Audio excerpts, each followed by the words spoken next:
at some point we were their age. At some point there was something, whether it was e-cigarettes or tobacco or some drug or something that we were being advised against, and take a step back, think how would we want to have wished our parents had approached it.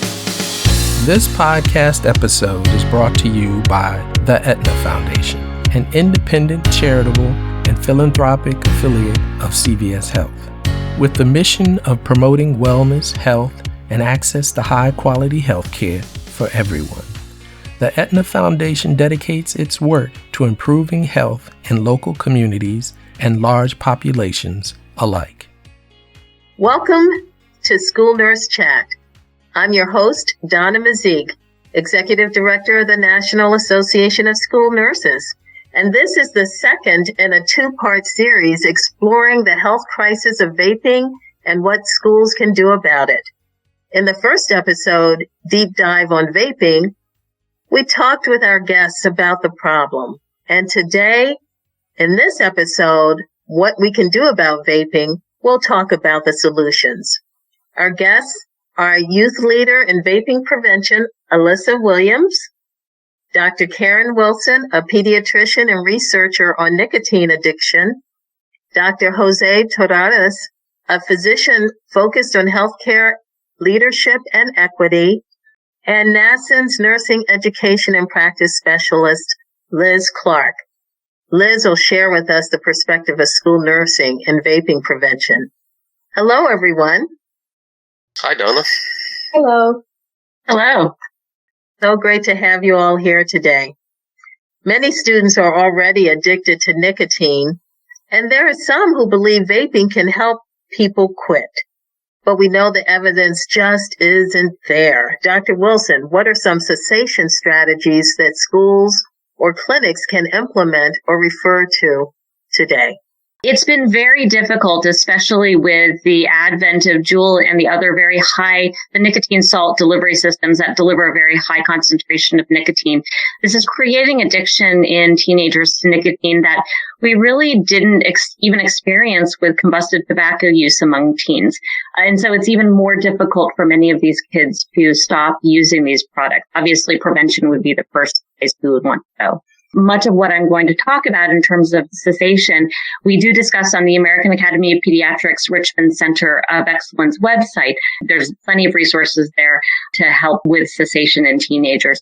We encourage people to do, and particularly for your audience as school nurses, you have to ask the questions. You have to understand what they're using to see if they're going to be addicted. And they don't always know that they're using an e-cigarette. If you just say, are you using an e-cigarette? They may say, no, but what they're using is a tool. You want to have an honest conversation with them about the dangers. And if they come to you wanting to quit, there are different resources. There are text to quit programs that have actually been shown to be effective in helping kids stop using electronic cigarettes.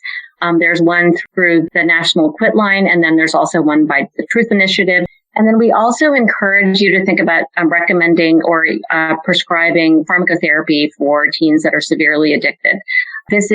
We're giving them nicotine to help with the withdrawal symptoms that they're having when they're not using their vaping devices. And nicotine replacement therapy can help with that. It's not FDA approved under the age of 18, but that's because the studies that have been done on the use of nicotine replacement therapy in combusted tobacco users didn't find any significant improvement in cessation. It didn't find any problems with safety in the use of these products in adolescents under the age of 18. So we do believe that this is safe, and we haven't tried it before in, cessation for electronic cigarettes because we haven't had to deal with the addiction levels that we're seeing now with these kids. We're even finding that, there are some kids that end up going to an inpatient rehabilitation for substance use so that they can quit this nicotine addiction. It's pretty severe, but there are some things that providers can do to help teens quit. Thank you, Dr. Wilson. It's great to hear that there are resources available, and we'll be happy to share those resources as you mentioned. Dr. Jose Torradas, we understand you're referred to as Dr. Jose. We'll call you Dr. Jose in this podcast. Dr. Jose, what are some ways to support a teen who's quitting? It's not easy. And I think that that's an important frame of mind for anybody who is confronting the issue, whether it's the first time, which that jump from 0 to 1 is obviously very difficult, but also for those individuals who are dealing with, relapsing patients, because that's also has its own psychological toll.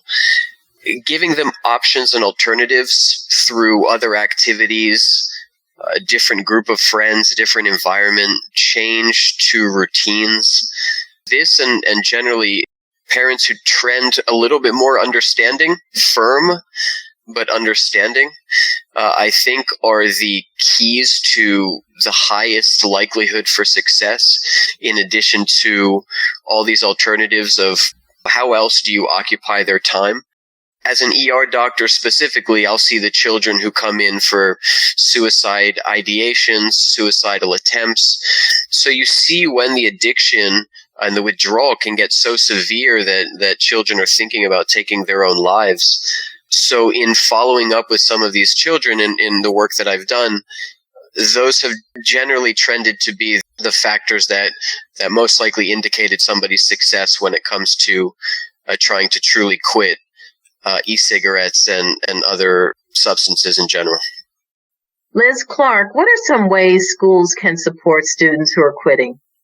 Well, there are lots of things that schools can do. One is to look at their policies regarding disciplining students that are caught with vape products at school.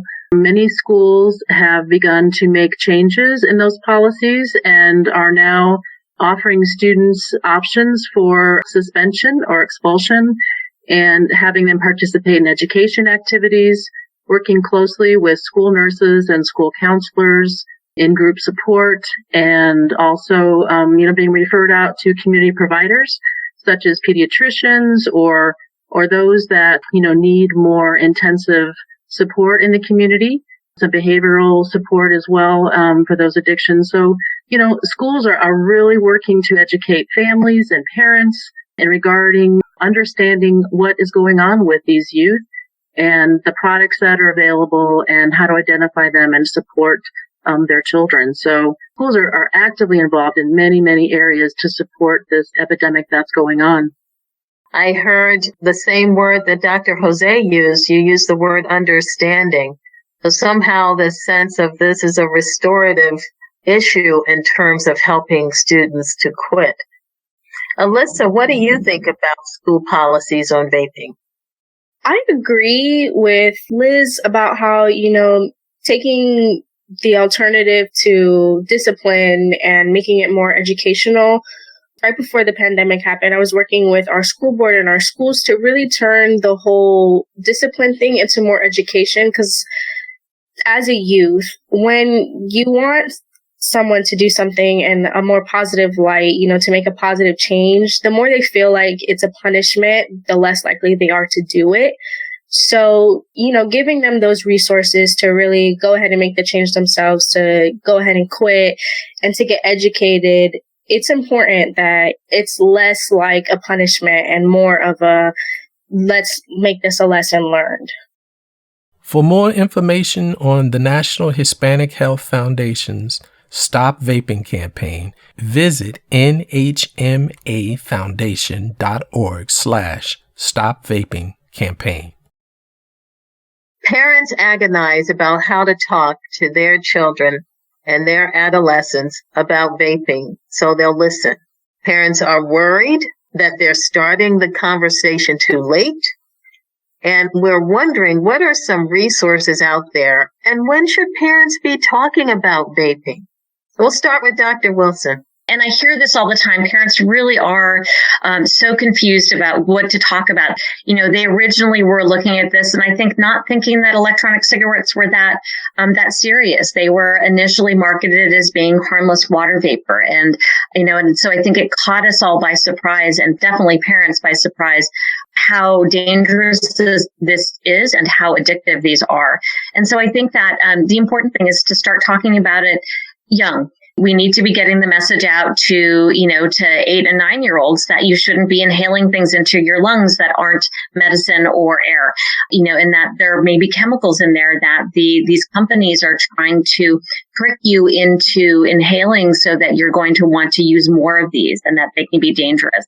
And these are all messages that you can start to have with your teenagers and even pre-teenagers before they get to middle school. We start to see electronic cigarette use among middle school students. It starts very young.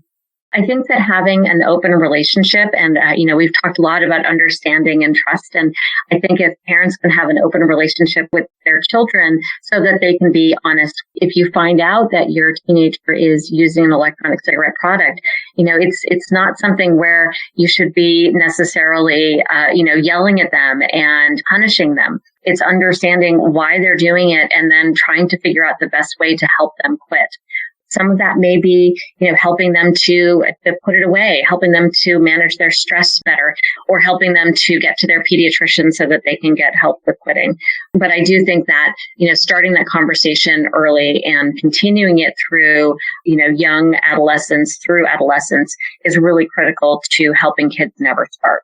Dr. Jose, do you have anything to add to that? What I would advise parents or anybody who's about to initiate a conversation like this is, as an adult, what I've learned is that we were all youth at one time.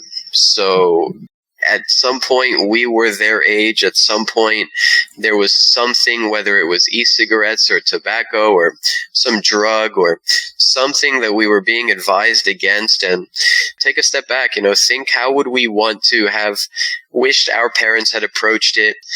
Because it's normal to feel that the first reaction should just be like an explosion or a very firm reaction. We are in stressful times, financially, psychologically. The pandemic has certainly changed every single person in some way or another. But, there's definitely value in that understanding perspective, taking a step back, being more open. I think that being open and discussing a conversation more head on, knowing that there are resources to support whatever conversation you're going to be going into, like Alyssa, Liz, and Dr. Wilson have mentioned earlier in this podcast and previously. There's definitely help out there, but a careful tact, I think, can really go a far way. Words of wisdom. Thank you. Liz, how do you respond to resources out there and when parents should be talking about vaping? I really would like to empower parents. I don't believe many parents think that their youth listen to them, especially if you have a teenager in your home, but they really do. And, I believe in comprehensive health education and having conversations with your children, early on all the way up through. And so, as a school nurse, I think it's important that, we share resources with parents that, have been, tested and approved and vetted. And there are lots and lots of resources that Dr. Wilson mentioned, earlier with the Truth Institute and others. And NASN is actually working on a toolkit for school nurses that'll be coming out later this year. And there'll be information in there also to share with parents, and also looking at the age of the child, the developmental levels. School nurses have also seen, 4th and 5th graders doing some experimenting with vaping, either, looking at older siblings or, having access to those devices. And so it is never too young, and parents are important, and what they say to their children and their children do, listen to them. It is hugely important that they understand that, and they just start that conversation by saying, hey, I care for you. I'm worried about you. What's going on? And start there. And Alyssa, any thoughts you have about parents and when they should be talking to their children about vaping? Earlier, Dr. Wilson mentioned my favorite resource for youth, which is the Text to Quit.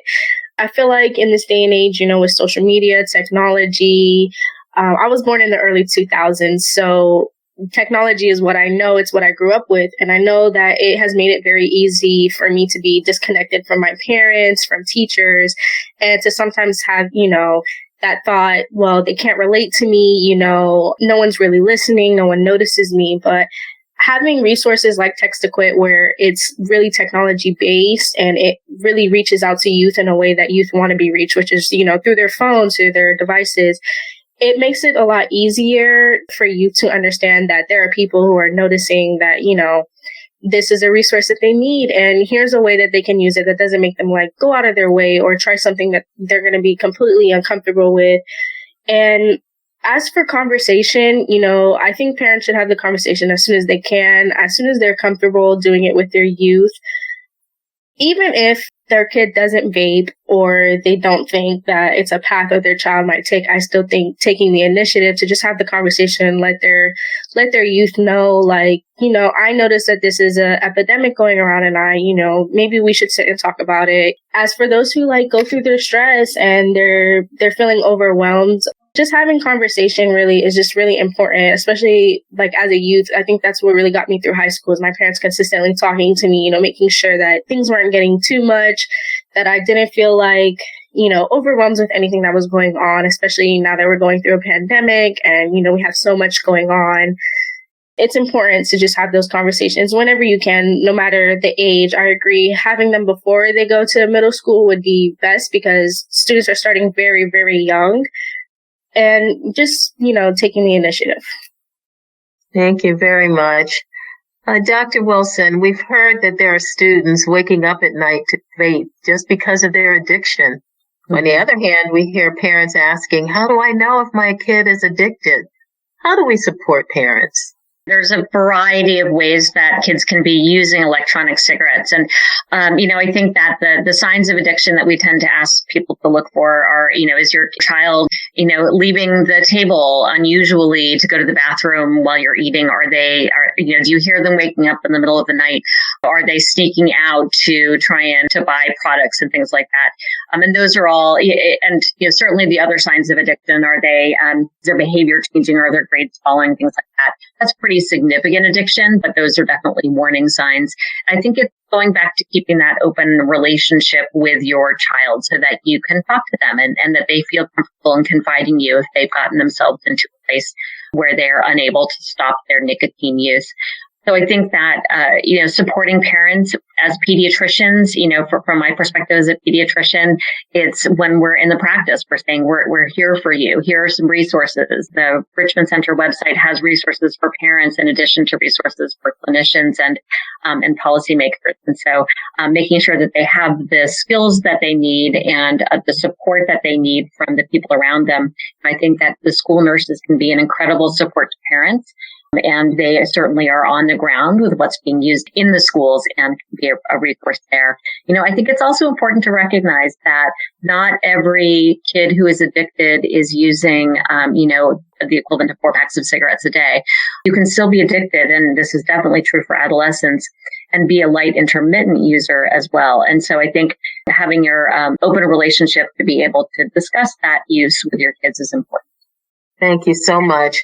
And Alyssa, we'll end with you. What does this epidemic look like from the youth standpoint? And how are youth helping their peers avoid vaping or quitting? So from a youth standpoint, it basically looks like, vaping as an epidemic as a whole has really taken over the youth. It's kind of the only conversation people really have, the only thing you really see when it comes to social media. But I think on a more positive standpoint, it is less terrible as it was when it was first starting. I feel like more youth are educated now. More youth are, getting their resources. More parents are getting involved. Schools are getting involved. And I feel like as a youth ambassador and advocate, I've done my job very well. I feel like the youth finally understand what's really going on, and they're also taking, that initiative, that next step to making sure, that the tobacco epidemic ends with us. The next generation will be tobacco free. To help my peers avoid or, quit vaping, I kind of just pay attention to their needs. Maybe some people just need, a friend, or they just need someone to talk to, or they need help with homework or something that can, take that stress off their hands, make them feel less overwhelmed with whatever's going on in their lives. Or, just be there for somebody, give them the resources, give them the time to, do it their own way, to quit their way, and just, go that extra mile and be a friend, be a classmate, be a sister, a sibling, something like that. Well, we appreciate that perspective. Tobacco epidemic ends with us. That's a word of hope from a youth ambassador in nicotine and vaping prevention. I want to thank all of our guests for being with us today. Thank you, Alyssa Williams, Dr. Karen Wilson, Dr. Jose Torradas, and Elizabeth Clark. Thank you for sharing your wisdom. Thank you for helping us understand that we can make a difference to this problem of vaping. We can provide support and empowerment to parents and helping them to know that keep that open relationship, talk to your children, and make a difference in being even a school with policies that are restorative. We appreciate all that you've brought to us on the topic of vaping. Thank you. Thank you. To view the American Academy of Pediatrics parent information on vaping, visit healthychildren.org/vaping.